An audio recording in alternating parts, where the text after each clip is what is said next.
Good evening, ladies and gentlemen. Welcome to the Leawood City Council and Governing Body meeting. This is the meeting, regular session meeting for Monday, February 19th, 2024. I'll ask that the clerk call the roll, please. Mayor Elkins is present and presiding. Councilmember Phila. Here. Councilmember Sunkel. Here. Councilmember Larson. Here. Councilmember Guyad. Here. Councilmember Sippel. Here. Councilmember Harrison. Here. Councilmember Kane. Here. And Councilmember Castor. Here. Thank you, sir. I find that the entire governing body is present, and so a quorum indeed is present. We'll move on to the business of the evening. With that, I would ask people to stand as they can as we take the Pledge of Allegiance, please. I pledge allegiance to the flag of the United States of America and to the republic for which it stands, one nation under God, indivisible, with liberty and justice for all. Thank you. Please be seated. Does staff have any revisions or corrections to the agenda as it was presented and published this evening? No, Mayor. Thank you, Mr. Powell. If not, is there a motion to approve the agenda as it was presented and published? Motion to approve. Thank you, Second. Mr. Sippel. Is there a second? Second. Thank you, Ms. Larson. All those in favor of approving the agenda as presented and published, please indicate by saying aye. Aye. Those opposed, same sign. The ayes have it, and the agenda is unanimously approved. At this point in our procedure, time for citizen comments. There were no citizens who signed in to make comment this evening, so we'll move on. There are no proclamations this evening. There are no presentations or recognitions, and there is no special business. That brings us to Section 8, the consent agenda. Are there those who would wish to pull some items off of the consent agenda? Mr. Sippel. Item P is in Peter. P as in Peter. Thank you, sir. Any others? I believe I have two, if I can find my sheet of paper here. I would pull items F as in Frank, G as in George, and U as in United. So we have F, G, U, and P. For the balance of the items on the consent agenda, is there a motion for approval? So moved. Thank you, Ms. Phila. Is there a second? Second. Thank you, Mr. Sippel. Any discussion of the motion? If not, all those in favor of approving the consent agenda with the exceptions of items F, G, P, and U, please indicate by saying aye. Aye. Those opposed, same sign. The ayes have it, and the consent agenda with those exceptions is approved. We'll take the items pulled from the consent agenda in alphabetical order, which takes us to F, which was the fourth quarter financial report. Don, would you want to step forward and kind of just, I understand there are a lot of numbers in there, but what's the bottom line? Are we in good shape as of the preliminaries for the fourth quarter, or are we in trouble? We're in good shape. We are, general fund, we're currently showing being under budget by $10 million in expenditures. Of course, part of that is how we handled the ARPA money. So really it's about $5 million and change. And the reason it's not tied out, this is kind of a point in time picture at the end of December. We still have sales tax receipts that are coming in, some motor vehicle tax that we then have to accrue back to last year. We'll get those in a few days, and then we'll be able to wrap up kind of what we put together for the audit starting in March. So you'll have better numbers. But I guess the good news here is we feel like we're in really good shape on the general fund. Also kind of predicts or supports what I thought, which is we tend to be pretty conservative on our expenditures or on our revenues, and our expenditures, we probably overstated them a little bit, and we want to get those balanced out better so our out years look better. This just falls into that pattern, and no surprises, I guess, to me on that. And then the other thing is when you look at the all funds, those numbers are quite a bit under budget. A lot of that is projects not being done in time. We've discussed many of them that have carried forward, and most of those other funds besides debt and the general fund spill over into the next year. So we're going to do some things in the budget as well to help with that and kind of make our numbers look a little bit more normal compared to what other cities do.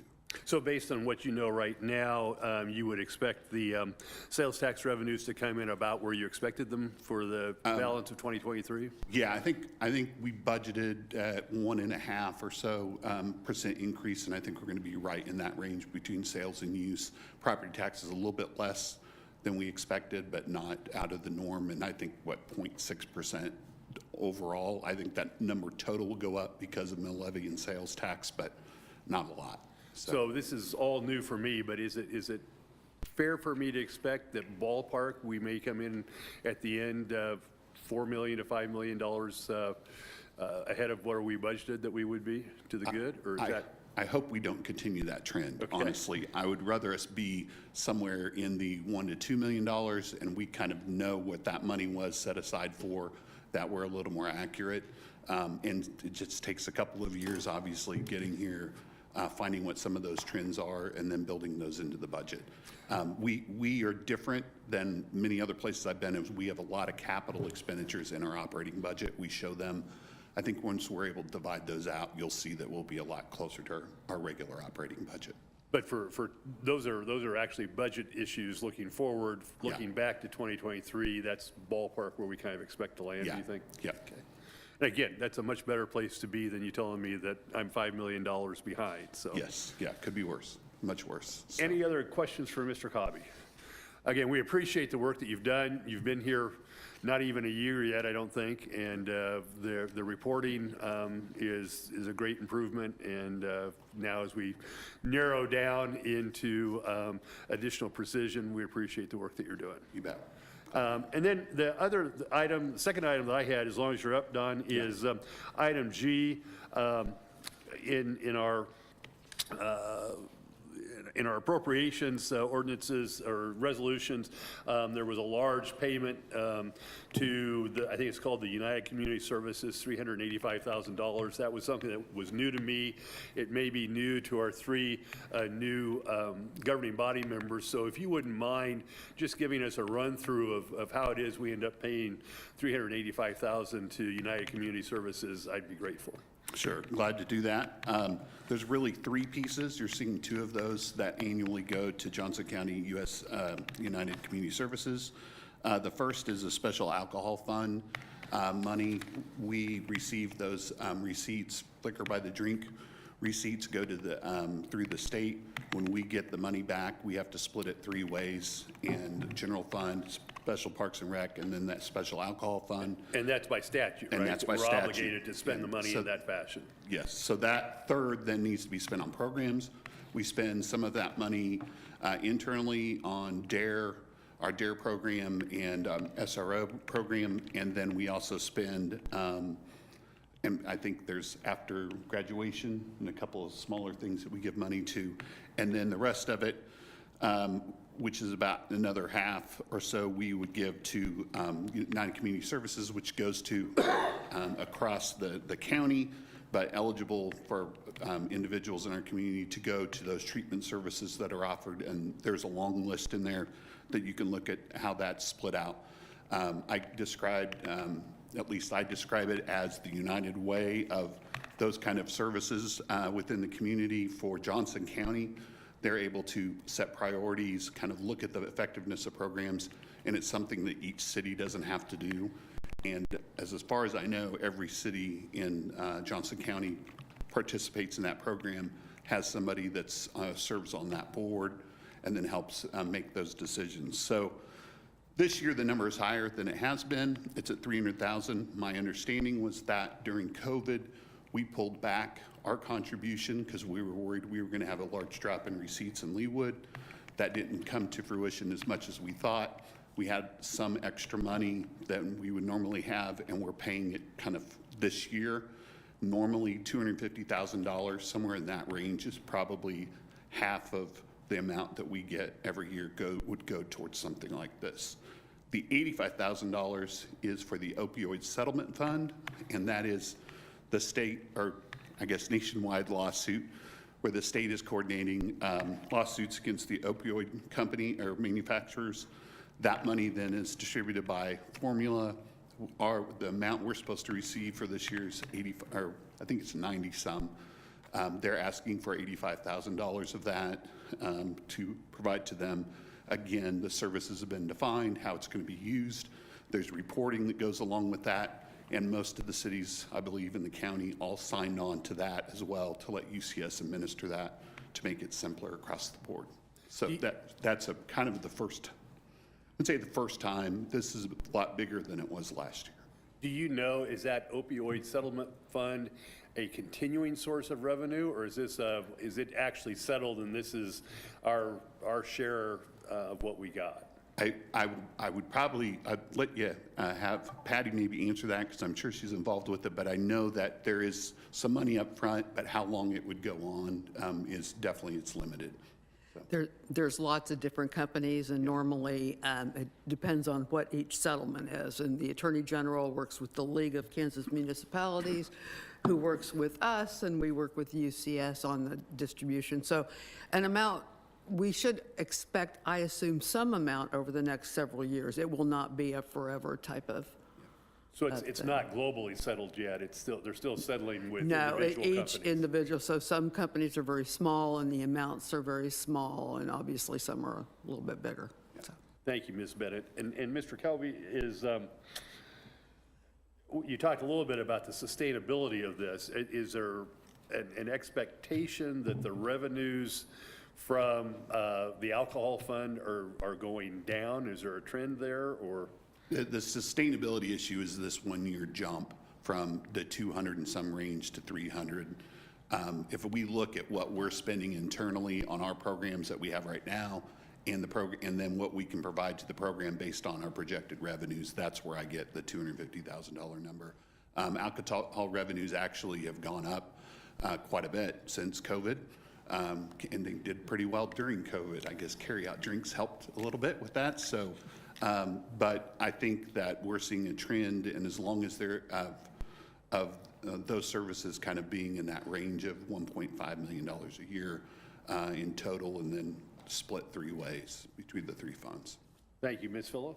I just wanted to also comment, follow up on your comment about we are very fortunate that all of the municipalities agreed to put the money with the United Community Services so that they can put out the bid to the various entities, or they can receive their grants for the money. They evaluate them, they look at what their services, and they make the balancing act of how to distribute that money. And because we had that in place, when the opiate money came in, everyone agreed, we'll just use those same percentages, and all those agencies that are already in the loop will just get that additional money. So we were very fortunate that we have such a professional process, and we have the ability to follow that very quickly to utilize these funds. We didn't have to start from scratch and say, well, what do we do it? And then 12 months later, we figure out how to spend it. And I think also to add on to that is this year they took over essentially paying all those funds out. So we're giving the money to UCS like we would with opioid money, and then they're giving the money out. Before, they would give us a list, and then we'd have to pay them 1 to 2 times a year. So you look at all the list of people that we would pay, that's 20 or 30 processes that we would have to go through to pay that. That's the reason it's such a big number compared to normal as well. But it saves a lot of us a lot of time, but they're to the point of staffing, they can handle that. And I know I appreciate it, having spent several years doing it at Shawnee and now here, so. Thank you, Mr. Cobby. Additional questions or comments for Mr. Cobby? I realize I got a little bit ahead of myself here, so if we go back to item F, or sub-item F, is there a motion to accept the fourth quarter financial report as presented by Mr. Cobby? So moved. Thank you, Ms. Phil. Is there a second? Second. Thank you, Mr. Sunkel. Any discussion? If not, all those in favor of accepting the fourth quarter financial report as presented by Mr. Cobby, please indicate by saying aye. Aye. Those opposed, same sign. The ayes have it, and the fourth quarter financial report is unanimously accepted. That takes us to item G, the $385,000 payment to United Community Services. Is there a motion to approve the annual payment to United Community Services of $385,000? So moved. Thank you, Ms. Phila. Is there a Second. second? Thank you, Mr. Sipple. Any discussion of the motion? If not, all those in favor of approving the payment of $385,000 to United Community Services, please indicate by saying aye. Aye. Those opposed, same sign. The ayes have it, and item G, $385,000 payment to United Community Services is unanimously approved. That takes us to item letter P, as in Paul, on the consent agenda. Mr. Sipple, did you have questions or comments? I had a question, Mr. Mayor. Reading the narrative with regard to the street improvement project for 83rd Street, there was a comment made in the narrative, says this thing was delayed for 2 years because of bonding issues. And I sat in on the bonding for several different road projects last August, and I don't remember this coming up. Did we not put that in the list, or for some reason was this project taken out of the list? What happened? So it was originally scheduled to begin this, or last year in 2023, but with the CIP, as we were going through it, we did have some bonding capacity issues, and so we started pushing some of the projects down the road, and this was one of them that got delayed 2 years, and then as part of that, we removed the residential street reconstruction from the CIP, so we don't have that. We don't have metal pipe replacement in the CIP anymore, so we pushed a lot of projects off. And this was just one that, it was delayed 2 years. And then we also removed the undergrounding of power lines from 83rd Street. That was originally part of the scope, and so that brought the cost down about $3.5 million. So will this be between State Line and Mission Road? This goes to the west city limits, which is it's about a quarter-mile east of Mission Road. Right. Right By at the the cemetery. cemetery there or something? Yeah, okay. Very good. Thank you very much for that clarification. Move to approve item P. Thank you, Mr. Sipple. Is there a second? Second. That was Mr. Sunkel. Thank you. Any discussion of the motion? If not, all those in favor of, all those in favor of approving the execution of the amendment to the engineering services agreement between the city and Trans Systems Corporation, please indicate by saying aye. Aye. Those opposed, same sign. The ayes have it. And item number P, the resolution approving and authorizing the execution of the amendment number 1 to the engineering services agreement is unanimously approved. Takes us to item U, which I asked to be pulled. Certainly, we were all shocked by the tragic events at Union Station on February 14. As most of you know, a number of our Leawood police officers were assisting with the parade and the victory rally at Union Station. And I asked Chief Finger if he wouldn't describe in a little more detail just how our officers were deployed and the way they acquitted themselves in dealing with something that they absolutely had no anticipation of when they went downtown on Wednesday morning. Chief? Certainly. Thank you, Mr. Mayor. As with many other metro-wide law enforcement departments, we were asked by the Kansas City Police Department to assist with parade activities on that particular day, last Wednesday, on February 14th. We were able to accommodate with 12 police officers who were provided various assignments by the KCPD. Some were along the parade route, and others were down near Union Station. After the festivities were over, as you all know, there were shots that rang out in the crowd down near Union Station. The assignments that were given at that point were that the officers along the parade route were directed to stand their stations and allow for emergency vehicles to come and go. And we had a couple officers down near Union Station were summoned to enter Union Station along with KCPD and other officers with the information there may be a possible suspect inside. So they assisted with that as well. And Chief, have we recognized those officers for their work last week?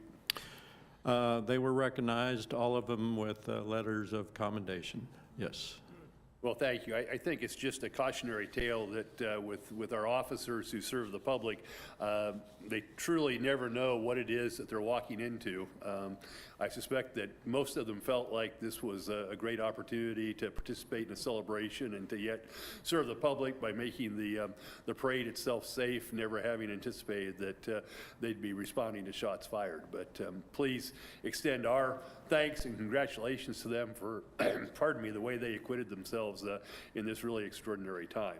Any other questions for Chief Finger or comments to be made relative to these officers? Hey, Yes, Ms. Kane. real quick. So did everybody, you said that they were ordered, or whatever the word was, to go into the station because they thought there was an active shooter or he ran into the station. So is that all like walkie-talkie, like they're all on somehow? I mean, it happened so fast. Like, I'm just curious how that works. Certainly, it's through radio traffic. Yeah, so they knew who was really close by, and they said, you know, A and B, we want you run in there, and that's all coordinated. Everybody was mic'd up, everybody was wired up, so, I mean, I don't know that you assume something like that, but I don't really know how that all works, so that's It's how all that through works. radio communications. Yeah, and everybody's on the same and heard it, yeah. Thank you very much. Thank you for what our officers did, but boy, shout out to Mayor Quentin Lucas and how he handled it, and the police and fire and everybody else. I think it was under unfortunate circumstances, but I don't know how it could have been handled any better or with any more grace, in my opinion. Thank you. It's remarkable to see how that many officers can be coordinated in such a uniform fashion. Yeah, my It's just point, amazing. so fast, yeah. Mr. Sipple. Chief, just one other comment. A couple of weeks ago, we approved the, encrypting of police communications. So has that been adopted yet? It has, yes. Our primary radio channel is now encrypted. So would the communication that Ms. Kane was talking about at Union Station, would that be encrypted as well if the other officers used a certain wavelength or a certain channel? I don't know the particulars in terms of the radio channel being encrypted or not. I assume that for the most part, yes, but there may have been other channels that were not encrypted. But again, I don't have that specific information. The only reason for me bringing it up is I can kind of see a double-edged sword here. The bad guys, if it was encrypted, they couldn't hear what the police officers were doing. But if you're a normal citizen and you're on that band, you could run to safety. So it's one or the other, or both. We'll see. But thank you for your comments, and thank you for the heroism of your officers. That's great. Thank you, sir. If there are no other comments, is there a motion to accept the police department's monthly report? So moved. Thank you, Ms. Kane. Second. That was Ms. Larson, I believe. Yes. Any discussion of the motion? If not, all those in favor of accepting the police department's monthly report, please indicate by saying aye. Aye. Those opposed, same sign. The ayes have it, and item U, police department monthly report, is unanimously accepted.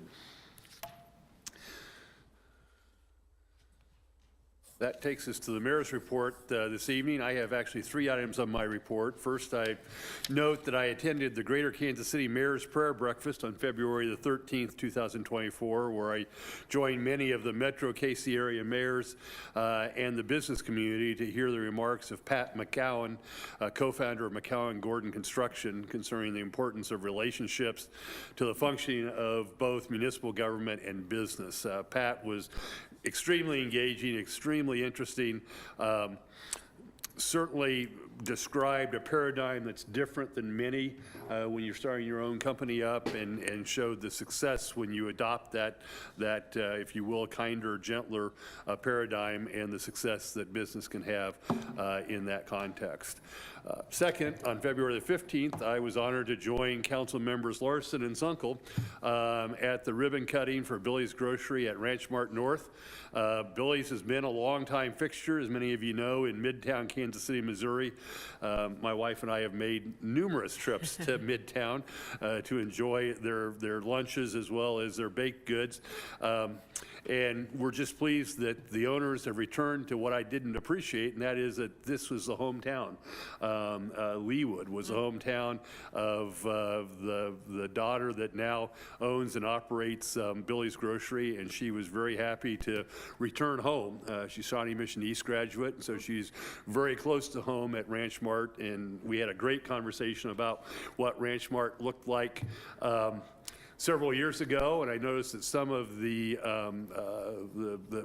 artwork showing Ranch Mart as it was in the mid-'60s is up and really looks great. And so we had a great opportunity with the Chamber of Commerce to participate in their grand opening, and based on the crowds that I understand have accumulated during the first couple of months of their opening, Billy's is destined to be a Leawood favorite for their lunches and their baked goods. So I would encourage you all to enjoy yet another business that's joined the Leawood business community.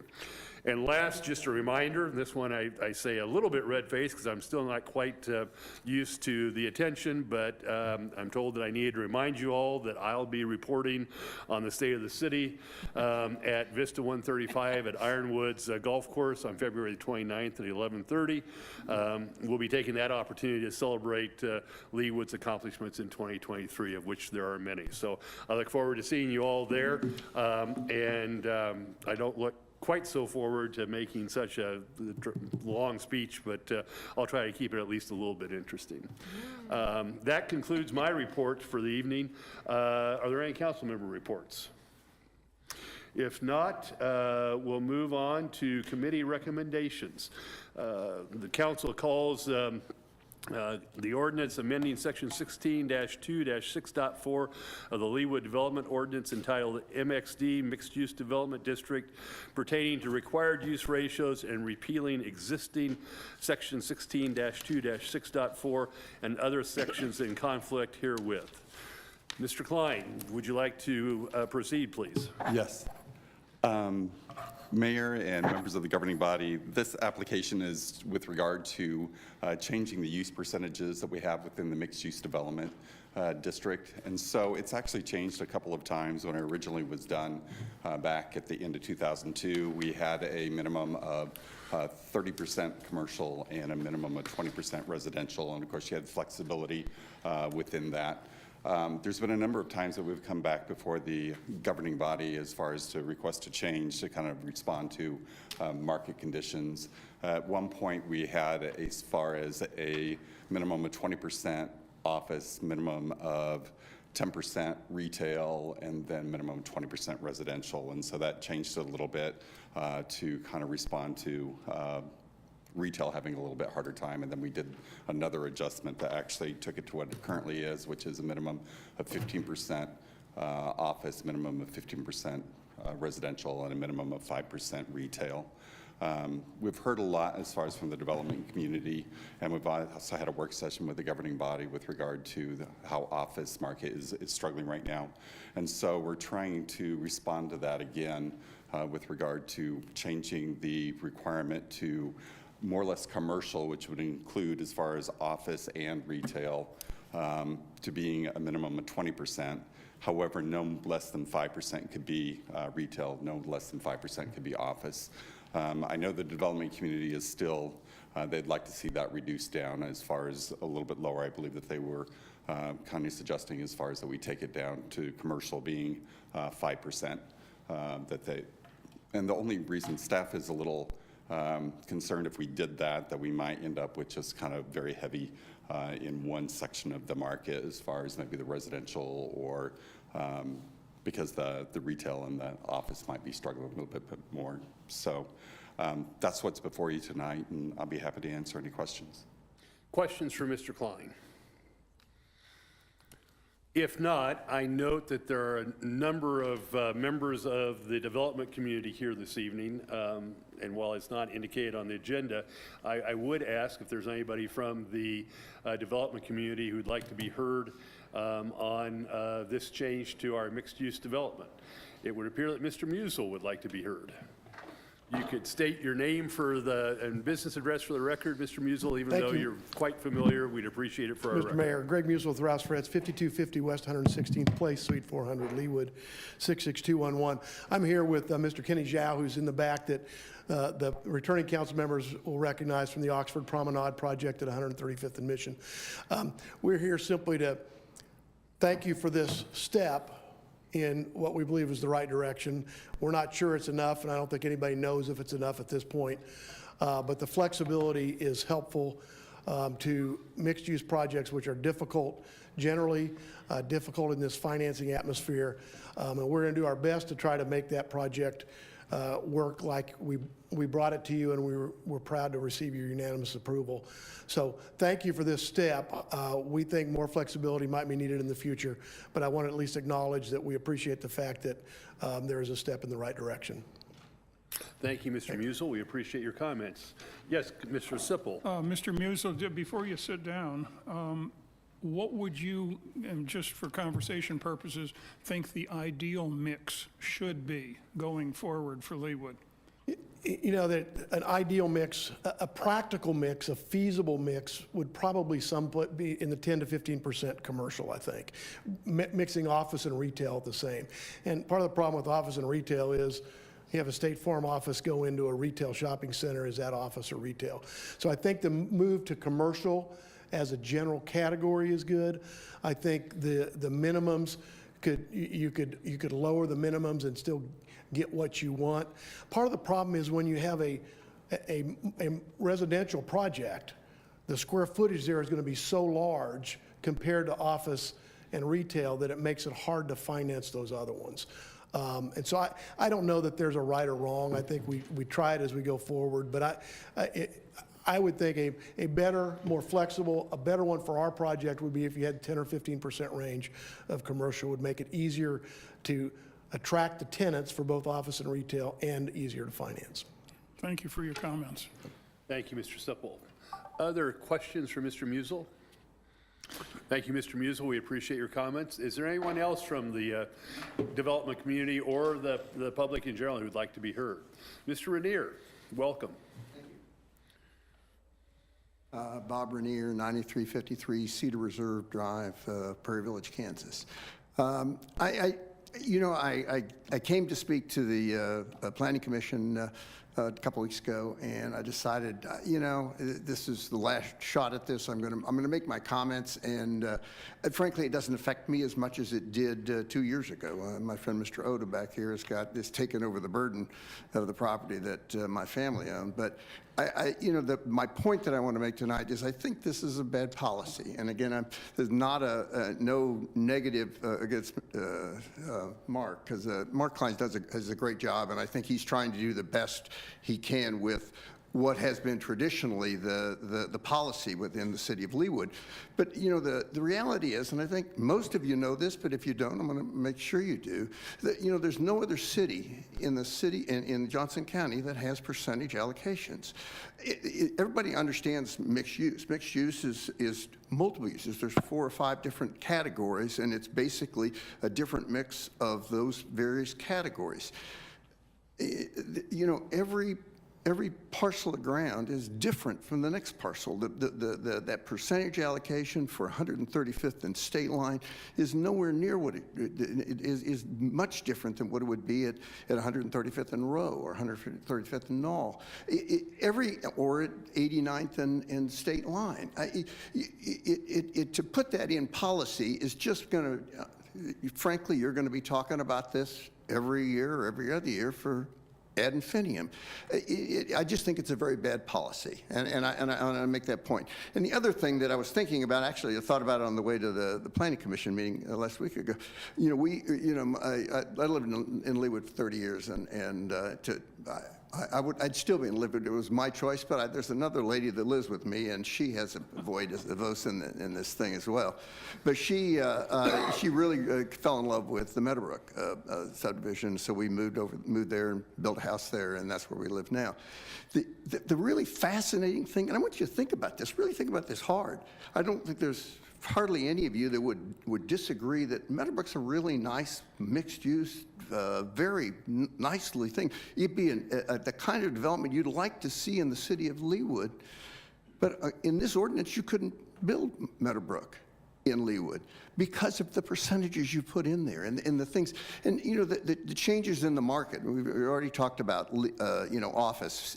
Office is a mess right now. And I drove down the road coming here from Meadowbrook and, you know, looked at the old yellow freight building there, just dark as can be. I mean, who knows when that will ever be leased. I guess the point is, I think you have the ultimate control. You have guidelines. You say mixed use is a mix of these various elements.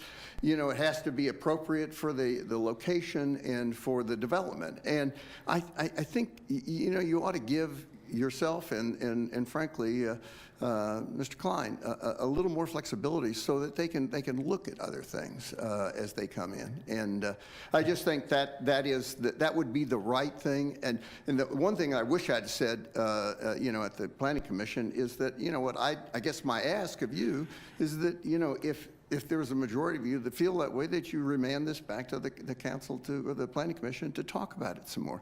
Because I mean, you're setting policy here, and I don't think it's a good policy. And doesn't affect me to any great extent anymore. But having said that, you know, I have a long history with the city of Leawood and would love to see it to do the best and position itself in the future to do the best job of attracting development and good development and development that has diversity and has interesting elements to it that is reflective of the quality in the city of Leawood. So those are my comments. If you've got any questions, I'd be happy to answer them. Thank you, Mr. Renier. We appreciate your comments. Any questions or comments? Yes, Mr. Sunkel. So, Mr. Renier, is your concern with the 20% commercial, or is your concern with the 5% numbers? You know, and again, these are the guys that have the you know, their money in the game. So I understand what they're requesting. I just think that putting any percentages on it at all is really going to, you know, makes it more difficult for you. And I think it makes it more difficult to really look at, you know, new developments as they come in. No, yeah, I do believe that the, you know, the commercial number is too high, at least at this point in time. Who knows? 3 years from now, it might not be. But I do think that the market's going to change. And then the other thing that's really important is that that every piece of parcel. I mean, from the outsider's viewpoint, you know, it appears you had to come up with a new policy to you know, accommodate what was called infill over on State Line because it didn't fit within the guidelines. I mean, why even have the guidelines? Just use the good staff that you've got to come and say, we think this is a good development. And again, I know this is a radical change from what has been past policy in the city of Leawood, but I really think, honestly, that the policy that you are approving tonight, or you're being asked to approve tonight, is not a good long-term policy for the city of Leawood. So. Yes, Ms. Kane. And I appreciate your comments, and I've heard them before, and I don't like the idea of remanding this at all. We've talked about this and talked about this and talked about this. Planning Commission made a decision. Right now, it's ours. We have refined these numbers, as you well know, Mr. Renier. You know, people talked about Meadowbrook. You can't compare Meadowbrook to the space along 135th Street. One's an apple, one's an orange. If you walk Meadowbrook, which I've had the pleasure of doing with my grandchildren, there's two great big lakes in the middle because that's all floodplain. So of course we would love a Meadowbrook, but we don't have the room for a Meadowbrook anywhere in the city of Leawood. So that analogy doesn't even bear any weight in my mind.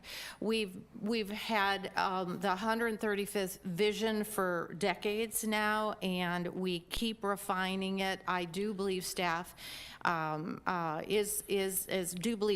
mayor, the city council, planning commission have all tried to make adjustments. We're yet making another adjustment here. So I did want to let people know something that with Aventino, for example, that got brought up in a number of times in the minutes too. I called them today just so I had most recent numbers, and people who said it wouldn't happen and it couldn't be done. And when I talked to the agent that was manning the subdivision, she said originally they talked to builders and said, this is what we want to do on this corner. And several builders said, nah, it's never going to work, never going to work. Well, fast forward, of the 63 lots in there, 17 are sold, 5 are reserved, 3 models, 2 specs for sale.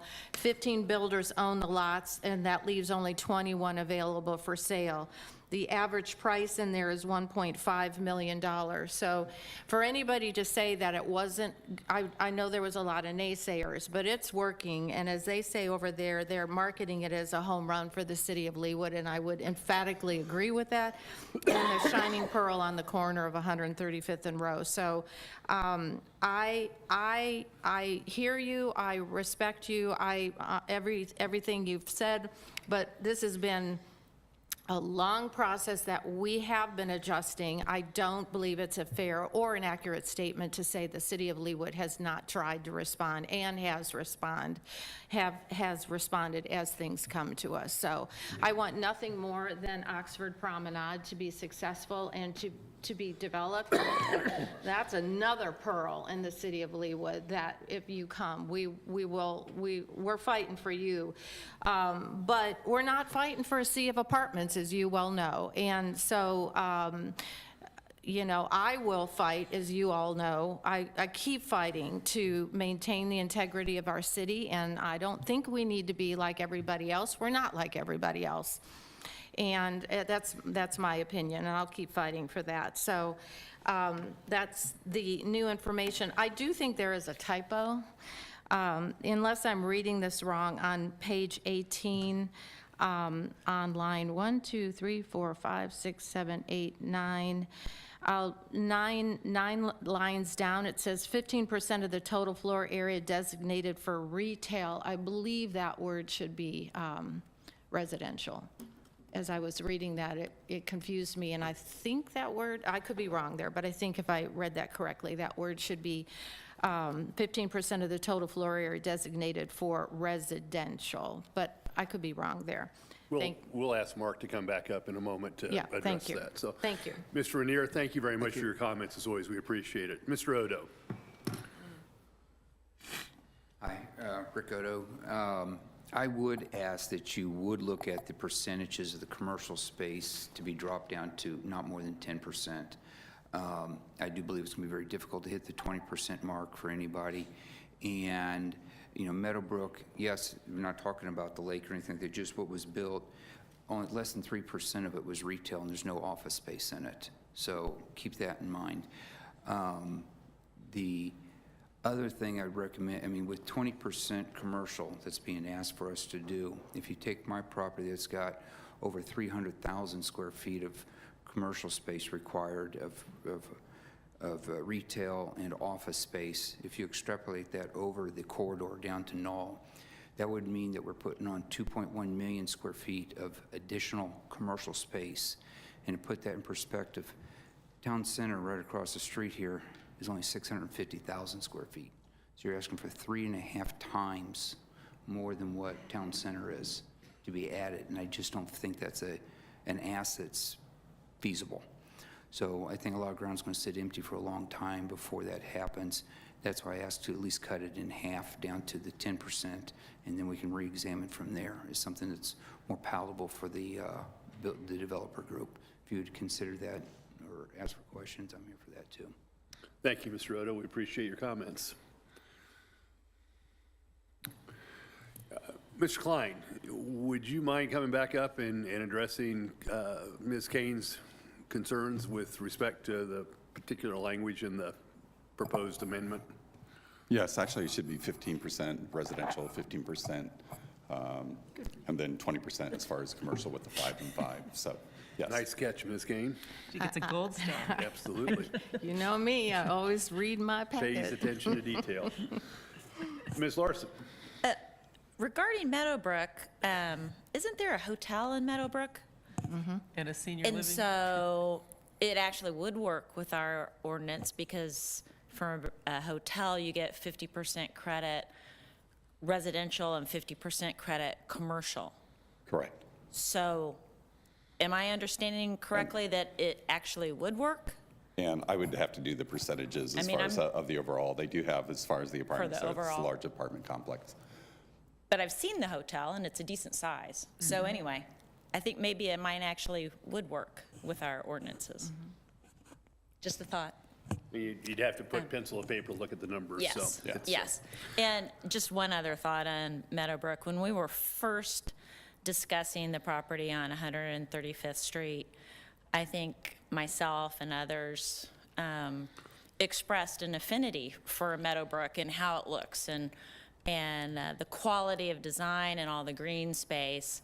And I was told at that time that it wouldn't work on 135th because so much of Meadowbrook is floodplain. And that's why there's so much green space. So it's just ironic that now we're being told that our ordinances would prohibit us from having Meadowbrook. So anyway. Yes, Ms. Harrison.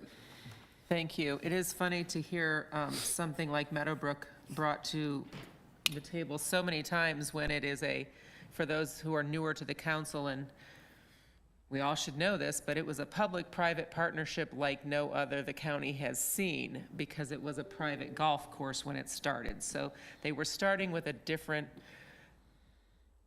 canvas, so to speak, and a different set of numbers that we'll never get to deal with here in Leawood. But Mark, my question really for you is, since everybody keeps bringing up Meadowbrook, I have several friends whose elderly parents live in, I guess it would be called assisted living, nursing home facilities. Are those considered residential, commercial, or like hotels, like Ms. Larson just mentioned? Is there some funny little split? They certainly make a lot of money. So what's the Correct. number It's there? actually considered residential. In the table of uses, you have it kind of along the top. It'll list the different residential uses, and then it goes down to as far as non-residential. So per the It's development considered ordinance, it's residential. considered residential. Unique residential. I should know that by now, but I guess because it's a business, I can't get over the fact that it has to somehow be also classified as a, okay, thank you. Ms. Gayette. Mark, did you say that we have adjusted this ordinance a few times due to market conditions to adjust for that? So I do think that this adjustment does allow for more flexibility. My concern of using the percentages is that we're going to continue to keep adjusting this language to whenever the market changes. And that seems a little odd for an ordinance to me to keep changing like that as the market continues to change. So I'm just wondering if there's, I don't know what the right answer is, but to use the percentages and keep adjusting them and continue to look at them seems not maybe the right language to put in here. I think as far as with regard to the percentage of uses and everything, it's kind of served the Leawood well with as far as ensuring that there are the different uses that are located there. At one point we had retail was really struggling, and so we adjusted it, but it seems like the market cycles through, and we've seen retail hot, and then we've seen retail cool off. We saw office that was pretty hot, and office now is cooled off. And it's just going to continue to do that. So are we going to keep looking at this every single time and look at the percentages to change? And actually, we're planning on going and redoing the comprehensive plan, and then also following that as far as the Leawood Development Ordinance. And I think at that point, we'd be able to take a little bit more look at it as far as different ways to do it. I know some cities use it as far as kind of more in the form of the buildings that you're constructing, and so they'll actually construct the buildings to meet where it can residential or office could be, or it basically is a little bit more flexible in there. But typically with that kind of code, you're a lot more detailed, a lot more graphics oriented. It's not something that Leawood has currently. It would take quite a bit of work, and it's not something that maybe couldn't be done, but currently right now that's not the type of ordinance that we have. Okay, thank you. Mr. Sunkel, did you have a comment? Yes, Mr. Klein, can this governing body issue variances to this for an individual project, or is this ordinance binding? Actually, the state of Kansas doesn't allow variances to use. You can get bulk regulations, but you would not be able to variance for use. Thank you, Mr. Sunkel. Other questions for Mr. Klein? Mr. Klein, thank you. Appreciate your comments. You can step back. Brings us to a general discussion, which we've kind of lapsed into already, but let's continue it. Are there comments from the governing body concerning this proposed change to the mixed use, the ordinance governing mixed use districts in Leawood? If not, is there a motion? Move to approve? Thank you, Ms. Kane. Is there a second? Second. Thank you, Ms. Harrison. Any additional discussion of the motion? If not, because this is an ordinance, we'll move to a roll call. The clerk will call the roll, please. Councilmember Phila, Aye. Councilmember Larson, Aye. Councilmember Sippel, Aye. Councilmember Kane, Aye. Councilmember Sunkel, Aye. Councilmember Guyad, Aye. Councilmember Harrison, Aye. Councilmember Castor. Aye. I have the ayes with 8 and the nays with 0, so the ordinance, the amendment to the ordinance, or the ordinance amending section 16-2-6.4 is approved, and the ordinance is amended. Thank you very much, and thanks to the development community for your engagement on this very important issue. The council now calls, or the governing body now calls the resolution approving a revised final plan for East Village, Lot 36, Twin Villas, located south of 133rd Street and west of State Line Road. Mr. Klein, does the staff wish to be heard?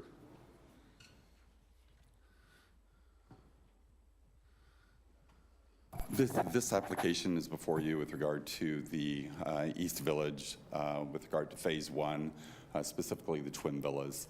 If you recall, when it went through the Planning Commission and governing body for the first and second phase, they were currently showing, as far as initially, flat roofs. The governing body and a number of residents said that they would actually prefer, as far as more sloped roofs, to be fit in a little bit closer as far as with the adjacent single family. They did come in at that meeting that ultimately was approved, showing some pitched roofs, but they were putting them kind of on the contemporary architecture that they had, because they kind of indicated that they didn't really have time to do a full design. They came back with the elevations that are before you tonight, and those tend to be a little bit more, I'd say, traditional, that tend to match probably a little bit closer to the neighborhoods that are there. The reason it's before you is I didn't feel comfortable, because the stipulation said that it had to be substantially similar to what you saw at that meeting, and I thought there was maybe a little bit of difference that I wanted at least everybody to be aware of, and so that's the reason why the application is before you tonight. Thank you, Mr. Klein. Questions for Mr. Klein? If not, Mr. Clover, are you representing the applicant this evening? Yes, sir. Welcome back to the governing body. If you could state your name and address for our record, we would be grateful. Well, first, last time they were playing with this machine too much, and so I brought actual We are grateful. to show, as opposed to Mark trying to, move around on the Etch-a-Sketch. Give me 1 second.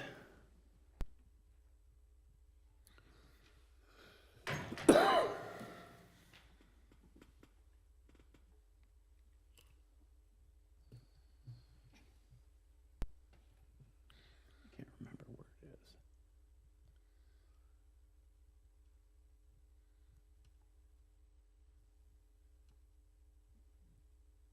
Come on.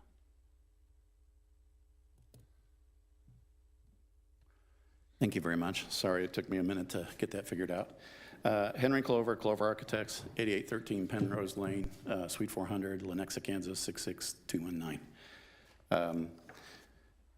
Mayor and governing body members, first I should say congratulations. Some of you are new. Congratulations, Mayor. We are before you tonight to request approval for the revised final plan elevations for the Twin Villas located south of 133rd Street and east of High Drive within the East Village community. The final plan was approved with Phase 1, which included the single family at the time, and there's no change to the single family.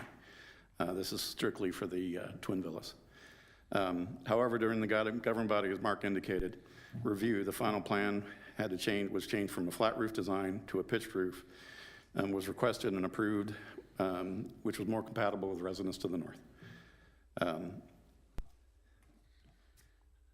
Trying to get this closer so I can read it a little better. These changes happened so quickly, there was not enough time to vet out all the structural and drainage requirements with the sloped roofs and the upper level windows. We worked out refining the floor plans and worked with the appropriate sloped roofs and removed difficult roof situations and conditions with multiple peaks and valleys and potential water infiltration issues since they were so complicated. There are still two building types. There's a 1.5-story building and still a 1-story walkout. There's a limited number that's on the very east side of the project. The square footage of the building's heights do not exceed the prior approval and are in fact slightly less. The material palette is the same as approved previously with a brick and stone option for choice. For the stone and brick material, as requested, the percentages have been maintained on all sides of the building to match what was previously approved, and that was a stipulation during Planning Commission. The image that's on the screen, if you can see it, is of the front of the 1.5-story. On the left is the previously approved, and on the right is the approved. What also happened with the materials is just to the nature and the peak. There's actually a considerable amount more stone and brick on the front elevations than there were previously.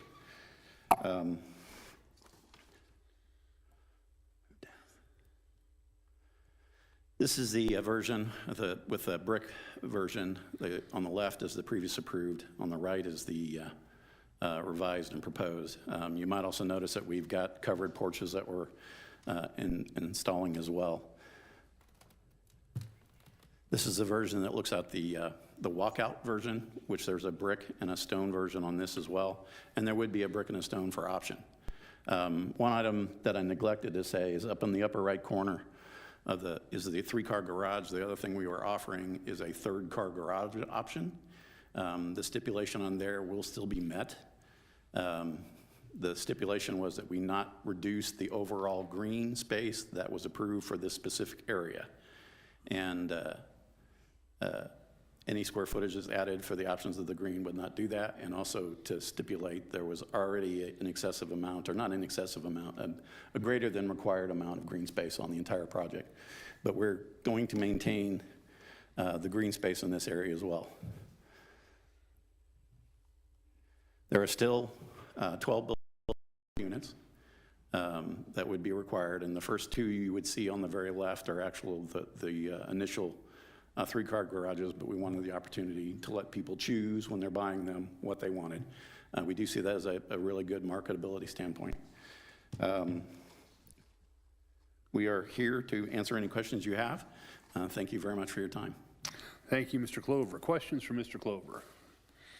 I guess I'll start, Mr. Clover. One thing that I'm curious about, in looking at the elevations that were in our packet and also the ones that you showed on the screen, it appears that, and maybe it's just a coincidence, but all of the elevations that shown were previously approved had brick facades, and all the proposed ones are stone facades. So are you taking brick out of the options that are available? No, it'll still be an option.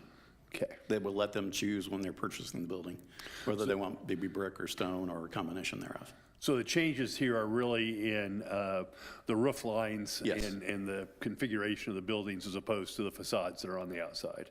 Yeah, when we took a contemporary building, you have, you stick roofs on them, you end up with a lot of really weird roofs, and they weren't designed for the buildings to have the slopes. And we also ran into issues with sloped roofs getting into windows and not getting windows where you want them in the bedrooms. And so the whole intent was to say, okay, what's the more appropriate way to build a building that's going to have sloped roofs? The square footage is almost exactly the same as before, too. But the brick option will still be there? Yes, sir. Okay, thank you. Other questions for Mr. Clover? Ms. Kane? Yes, I'm confused by these photos because they did change. They keep changing, right? And they're changing yet again. So, Henry, so this was. Is this the first one? Is this the one on the screen, or which one are you looking at? It was on the screen. It's on the screen. It's also in our packet. Yeah. Okay. So, for example, the one on the screen, right? So this first on the left was what was previously approved. So you have, and so what you're saying happened was when Planning Commission saw this, I don't know that we ever saw it with flat roofs because that was a change that we asked for, and appreciate that it was made. So that was the original elevation with a flat roof, and in your graphic artist or whatever just quickly drew in pitched roofs based upon what the residents said they wanted pitched. They didn't want a bunch of flat roofs. Correct. And I don't know how many meetings we're up to, maybe 16, something like that. It's a lot. I'm going for the 20s. Are we in the 20s? Okay, so I'm sorry if I don't remember all 20s, but I remember the tremendous outcry about all the flat roofs, but I was thinking that the twin villas were always, maybe it was city council that always saw them as peaked, and planning commission saw them as flat, and we never saw them as flat, because I remember the conversation with the mansion flat roofs, and that drove the discussion about whether or not we would allow the change to the roofing materials, which was the agreement. Again, an example of Leawood listening and responding to the developers and the betterment, to the residents. So, this on the inside of this building, this looks like this is a completely different building than this. On the from the outside, at least. On the inside, is it the same? It's just a way, you know what I mean? Or is this a completely different product? And my next question is, have the citizens that scream bloody murder seen these elevations? Or is Planning Commission seeing the elevations? We're seeing the elevations, but the residents have not had the privilege of seeing the elevations? We have not done an interact meeting with the residents, no. Is that required? No. So, again, is this, obviously it's quite different visually. Is this the same? Is this the same on the inside? Or is it a completely different, literally a completely different product? It is substantially different, but all the units and blocks are basically the same. They're just moved around. And the reason for that was to try and make sure that we could get roofs that lined up where they needed to line up, where they could hit. When you have a sloped roof and you got a second level, you got to be careful where the windows are, because it gets too steep, you can't get windows. Or you end up with really weird things like window wells or bump outs and things like that. But the whole goal was to try and make it so it was a buildable building with sloped roofs. Well, and I appreciate, sorry. And the original contemporary, even you can see it today. Obviously we didn't know what to do with part of it that's on the left side, and so it's got what looks like a balcony, but that's a water issue waiting to happen.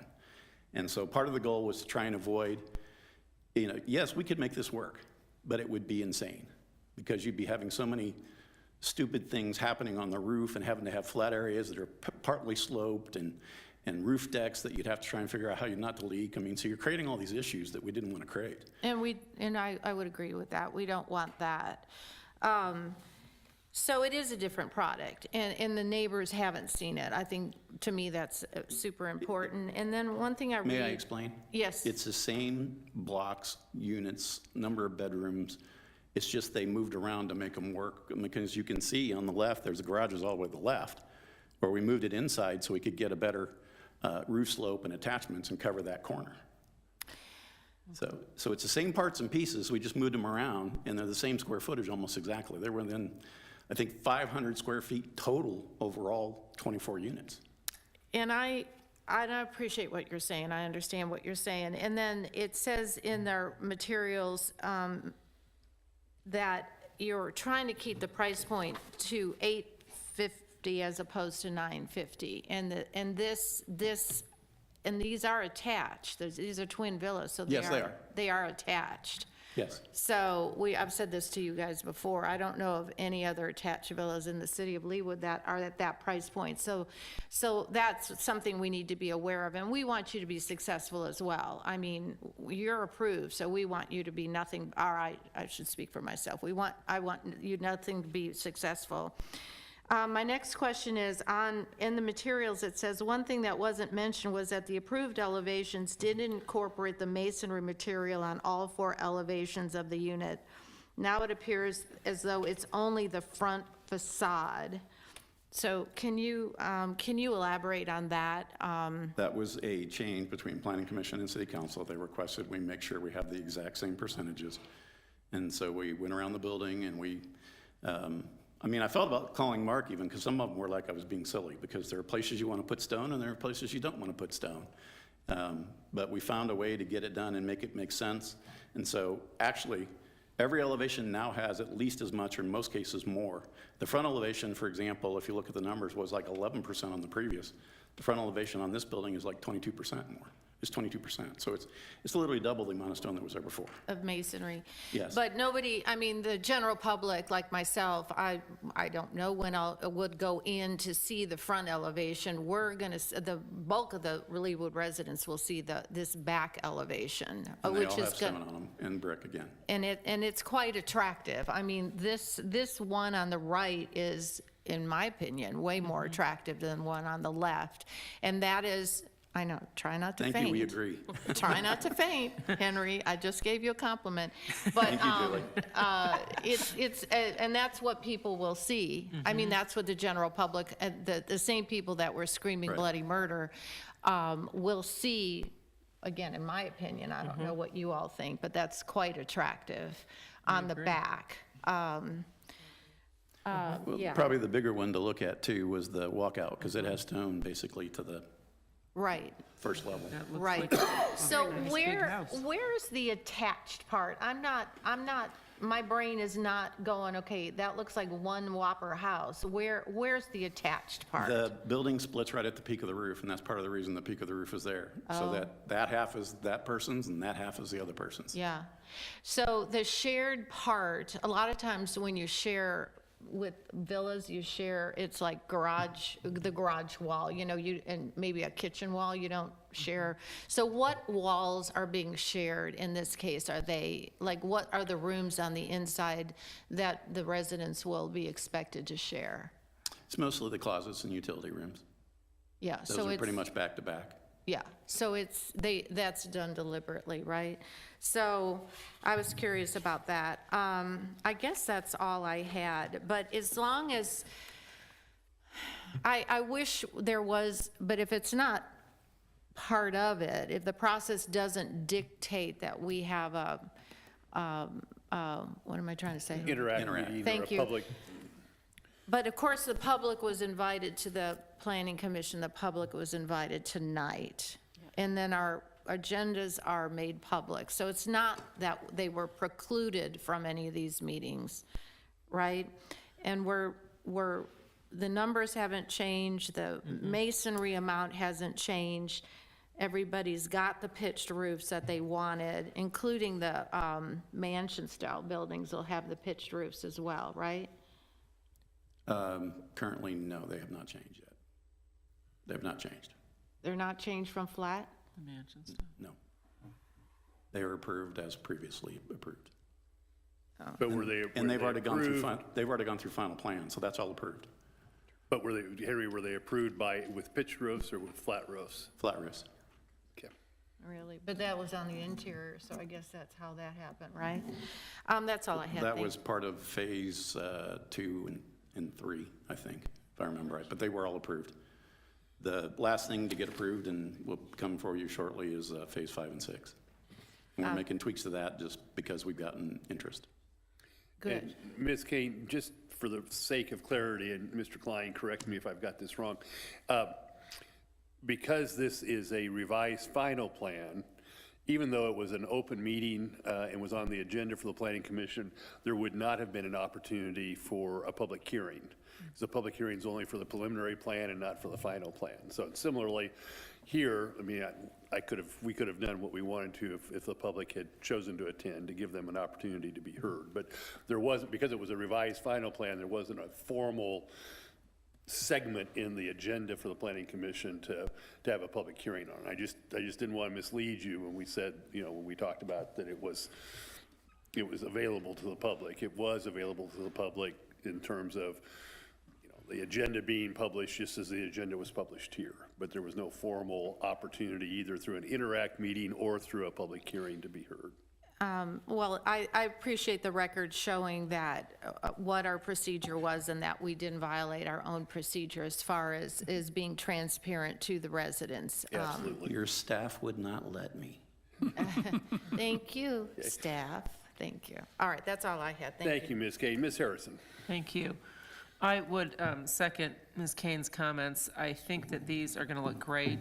I drive this. This is our backyard. I picked up the trash along with Councilman Sippel this weekend with the Rotarians along 133rd Street. So we know this area well. I think these are going to look like big houses, I think, from the back. So my question is that my dad lives in an attached villa on a golf course, so I'm very familiar with attached living housing. When I'm looking at the back, Henry, on, let's say, page, what page is this? You on the... 20? There you go, there we go. Okay, so I'm drawing an imaginary line down from the peak of the roof. Is this the one that's on the screen, or? Yep, sorry, you Okay. can't see where my pencil is? Yes, ma'am. So I'm good at I'm that. drawing an imaginary line down the peak of the roof, and that's the back of the house split in half. There's no fence here, because fences are ugly and you never put those in your pictures. I'm a dog owner, and I have a little dog, and I want a little fence in my backyard, or I want a little privacy so that when I'm sitting out on my little deck here, chatting with my friends, my neighbor isn't 14 feet away on their little deck. Can I build a little 6-foot fence here, or is it staying like this? That would be with the restrictions, and I'd have to turn that over to Rick to answer that question. I do not know that. Okay. But if you're like me, I put my dog on a zip line. What? I put my dog on a zip line. On a zip line. Well, there we go. Pretty cool. It's 100 foot. Ms. Harrison, I can, Flying through the air, really? I can answer that question. We did put it in the restrictions to allow small fence area. It's not as big of an area as we do on the single family, obviously, but we do want to have that privacy ability for pets. My in-laws have the same exact issue you're talking about, so I'm very concerned about that. But not fencing in the whole, It's not the whole area. We restricted the size of it, but because you have all the common maintenance that we're doing and Right. everything, we have to be careful with it. But we do allow for a decent size. Like I said, when I was at my in-laws' house, I was taking measurements, and I did the exact same thought process to make sure we allow it and make sure it was a little bit bigger than what my in-laws have. There's also the green buffer all the way across the back that we probably can't interfere with either. Right. the green, say that again? There is a green buffer that goes along 130. Right, right. No, I just, people in Lee would like to let their dogs out, set it and forget it. They don't, Right. want to We're have probably to. restricted to the aluminum fence, 4 feet in height most likely, and I think that's what we have right now. Okay. Thank you. And we'll note that the record reflects that Mr. Odo was making most of those comments, so. Oh, I'm sorry. Ask the transcriptionist to Rick keep Odo. track of that, so. Try to get my address, 15200 West 105th Street, if you don't have, or West 105th Terrace. if you don't Thank you, have it Mr. memorized. Odo. Thank you. Thank you. Other questions from Mr. Clover? Yes, Mr. Sippel. Mr. Clover, this discussion that we've had only pertains to 2 twin villas, right? It doesn't go the whole distance along 133rd. It's just twin villa 10 and 11, which is No, it's all of the buildings that, all of them. All of them, Okay, yeah. I misunderstood. I apologize. Okay, yeah, so there's all of 12 the buildings, elevations will 24 look something like. units. There's Say that? 12 buildings, 24 units. Okay. I stand corrected. Thank you for that. Thank you, Mr. Sippel. Ms. Larson? I just have one comment that I appreciate stipulation 27 being agreed to, that you'll have the masonry on all 4 sides in the similar. That was very important to me, and I appreciate that. Thank you. Thank you, Ms. Larson. Other questions for the applicant? If not, you may step back. Thank you. We'll proceed to a discussion. We've had a little bit of a discussion so far, but are there comments that any of the governing body members would like to make relative to the modifications to the twin villas for the East Village, Lot 36? If not, do I hear a motion? So moved? Thank you, Ms. Fuller. Is there a second? Second. Thank you, Mr. Sippel. Any further discussion on the motion? Just one clarification, Yes, Mr. Mr. Mayor. Do you anticipate building the twin villas before the single family to the west, or after, or concurrently? As soon as I get my building permits. I'm already building the streets as we speak. They should be done by early May, and upon this, we should be able to be in for building permits in 2 weeks, 3 weeks? Couple weeks, yeah. So that we can have them ready to go right away. So you're going to be building this summer, but the question, Rick, is it going to be the east section or the west section first, or both? Well, the single families are being done. I've got 3 different builders set up in there to build out those as soon as they sell the lots. That means they get stuff, and we're already getting a lot of calls. We've got a list of about 30 names, 40 names right now on just a single family, and about 15 names on the twin villa side right now, wanting information. But till we get the streets built out where I can at least start marking off lots, we're not ready to take some money yet, if that answers your question. But we're ready to roll. So you'll be building them simultaneously? Oh, yeah. To Oh, yeah. Mr. Sippel's question. I'm doing the twin villas myself with my company, and then, like I said, we've got 3 builders set up to do the single-family homes. And we'll be going all full bore. Because I think same Mr. time. Lashbrook across the street is anticipating breaking ground very soon as well with his villas, twin Right. villas. So it'll be interesting, a lot of development out there. There's a need for the product as well. Thank you. Thank you. I think we have a motion pending. Is there any further discussion? If not, because it is an ordinance, a roll call is in order, and I would ask the clerk to call the roll, please. It's a resolution, so we Oh, don't need a I'm roll sorry. call. I stand corrected. All those in favor of approving I guess I don't have a case number on here. I guess it's, it is Planning Commission Case 15-24. Please indicate by saying aye.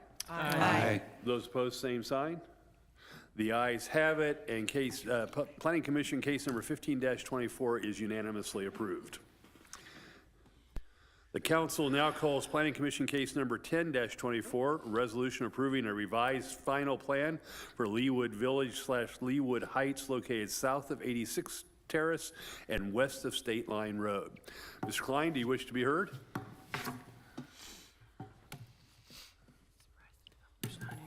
Mayor, members of the City Council, this application is before you with regard to East Village. If you recall, that's the application for a mixed-use development that is directly across from Ward Parkway along State Line Road. This particular application just refers to the townhomes. There's 3 townhomes on the north side, and then there is 1 townhome on the south side. Each of them have 6 units within them. The major change in this one is that the original ones had a large staircase that would come out of the front door and go down to the sidewalk. The developer found a way as far as to actually remove that and actually handle that more on the interior, so you'd actually have the door on the ground floor. Staff actually thought that this was a good improvement to it, and the applicant was thinking the same thing. At the Planning Commission, there was some discussion with regard to as far as the percentage of materials that are on the back. However, there's a stipulation in the staff report, and I believe that the applicant has agreed to that as well. So, and I'll be happy to answer any questions. Ms. Phillip.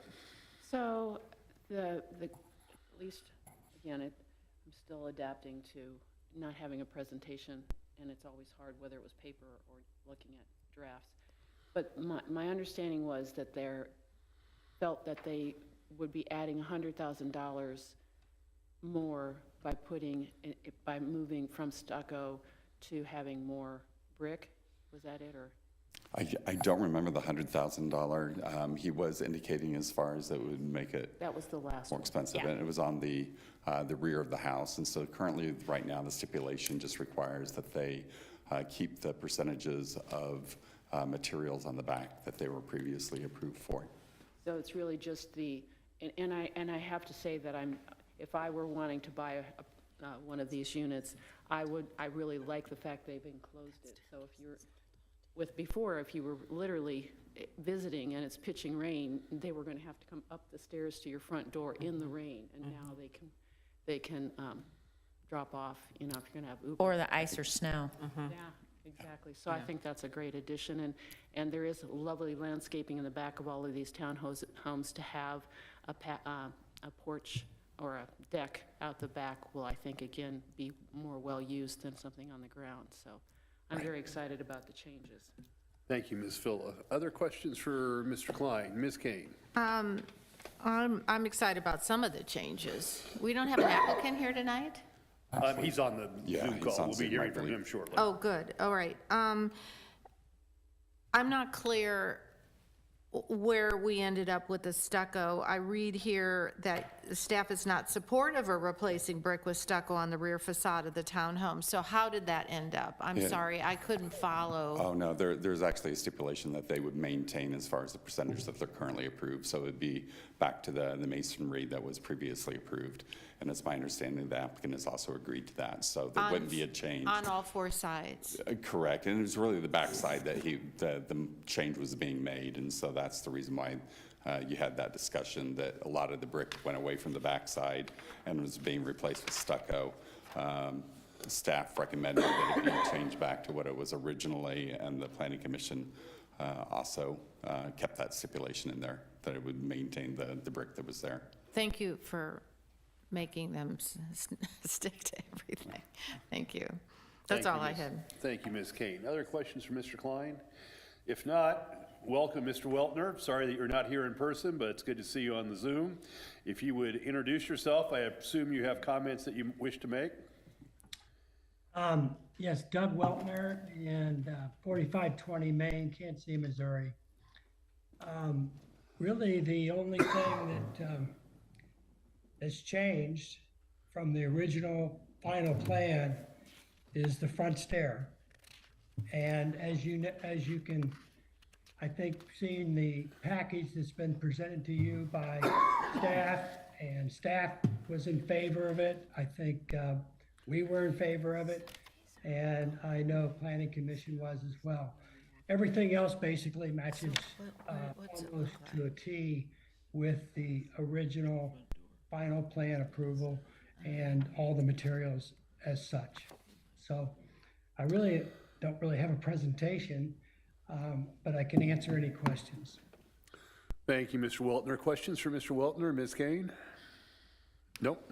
No, thank you. I like the changes too, very much. I think that staircase, as the older I get, and I think about my father, there's no way in, you know what, he could have walked up those stairs. So I think that, and not that there's not stairs on the inside, but, at least the weather issue is eliminated. It creates a much more comfortable situation. Yes. Any additional questions for Mr. Weltner? Yes, Ms. Larson. I also like the change in the back, taking out that door that was on the ground level that's been eliminated, if I'm understanding the elevations correctly. I think one thing that everybody needs to understand is that each building's a little different in the back, and it's all about the existing elevation. The goal is to, if you look at page 19, which it's not numbered 19, but it's in Exhibit C, I think. And if you look at that and you see the previously approved facade for the rear elevations, you'll see that has the door on it. And we've eliminated that for a couple reasons. Security.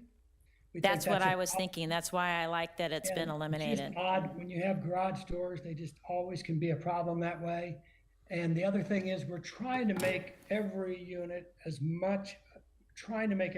walkout as best we can. And a little bit of that's gonna have to be done in the field. I'd say the proposed facade rear elevation on the page 19, that's worst case. We hope to have at least half that amount of stairs in the rear yard. And in the first building we build, as is somewhat depicted in another elevation, those units will all be walkout. Okay. From the living level. Thank you, Mr. Weltner. I'm not sure our page numbers coincide with yours, but I think I'm following what you're saying, and I do really support taking the door away from that ground level for security. So I appreciate the changes, and then the work with the Planning Commission on keeping the masonry on the backs of the townhomes. So I like what's happening. Thank you. Thank you, Ms. Larson. Other questions for Mr. Weltner? Yes, Mr. Sipple. Thank you very much, Mr. Mayor. Are these are going to be rental or purchase units? The plan is they're for sale. Okay, and when do you hope to start construction, assuming we give you approval this evening? Will you start before the 4th of July? That's the goal. The goal is, we literally just got some financing proposals kind of buttoned up just recently. And we have turned in for permit. So there is opportunity to potentially start in April. Okay. Well, we wish you the best. Thank you, Mr. Weltner. Thank you, Mr. Sipple. Mr. Weltner, what are the price points on these going to be? We talked about that with the other developments in Leawood. We ought to put you on the hot seat too. You know what? We've always been targeting to hopefully, I'd love to be in the 800s. I don't know if we're going to be there or not. Okay. Hopefully that's on the record, so. He did qualify as a hopefully, and that he wasn't sure he was going to get there, so. We wish you the best. Thank you, sir. Move to approve? Thank you, Mr. Weltner. Thank you, Ms. Phila. Is there a second? Second. Thank you, Mr. Sunkel. Any additional discussion concerning Planning Commission Case 10-24? If not, this is a resolution, so we'll move to a voice vote. All those in favor of approving the resolution for a revised final plan reflected in Planning Commission Case number 1024 indicate by saying aye. Aye. Aye. Those opposed, same sign. The ayes have it, and the resolution is unanimously approved. That concludes the business for the committee recommendation, and it takes us to the city administrator's report. Ms. Stoddard. Thank you, Mr. Mayor. One quick item this evening, I just wanted to shine some light on the great work done by David Lay, Brian Scoville, and Brian Anderson in securing a $452,000 grant from the federal government for the Safe Streets and Roads grant. And the Kansas City Metro received just a little under 1.8 million. So we had the second largest of all the awards, and we secured substantially more than others that were similarly sized to us with a similar population. So that is great. Our proposal was Leawood's Vision Zero Action Plan, which will develop a plan for improved pedestrian and vehicle safety to make the city more walkable and bike-friendly with a safer transportation system that serves everyone. And I would also like to acknowledge U.S. Representative Sharice David's office for their assistance with this grant. Yay. Any other questions for Ms. Stoddard? Spending criteria, is there a time calendar that we need to have it spent? I will have to follow up with David and provide you a little bit more detail on that. Yes, Ms. Harrison. Thank you. I know from experience that grant writing is not fun, but it can be so profitable. So I'd like to incentivize our staff with something like, I don't know, they should get lunch or something. If they get us a grant, we buy you lunch. Something, because there are so many grants that go unclaimed isn't the right word, but they don't get enough applicants. And we've seen that on a micro level when we ask for bids for projects. We don't get enough. So kudos. I think that's a great point, and sometimes these grants have some challenges because they have tremendous reporting requirements, but I have indicated to staff, this is sort of unprecedented times for grant opportunities, so to the extent that we need grant writing assistance to augment our abilities, or the ability to assist with grant reporting and those kind of requirements, that we should still look at that, because many times the leverage on these grants is far more than that additional cost would be. There might be some great volunteers in the city who are retired but have experience with this sort of thing. I mean, if we put a call out for proofreaders or grant writers to, I mean, really, it seems odd, but there might be people who say, you know what, I got a few hours I can give you. So, anyway, great work. Thank you. Thank you, Ms. Stoddard. And I will preempt your report because I left it out of mine. And it kind of goes to a number of the things we were talking about in terms of the comp study and whatnot, and this being a great place to work. I also had the opportunity and I enjoy it every time of spending time with the community of Leawood employees. And thanks to Diane and to Councilor Bennett's hard work, as well as Chris Claxton, we hosted the city employees to a hamburger cookout on the week before the Super Bowl. They were all invited to come down here to City Hall, and we served them down, had a great time with T-shirt contests, which in fact our city councilor won the T-shirt contest. It was a team. The legal department won the T-shirt contest, and I think that our city administrator may have won one of the costuming awards, if I remember correctly. But again, Hidden talent. There's actually right here. There were some pictures, I think, posted on the city's Facebook site, if I remember correctly. But again, I think it speaks to the sense of camaraderie and the culture that we have here. And then we followed that up after the victory. We invited the city staff as a group to come, and we ordered about 40 pizzas. And the good news was that they were invited to come in here to the council chambers. We used the televisions and other televisions around to televise the parade before it got ugly at the end.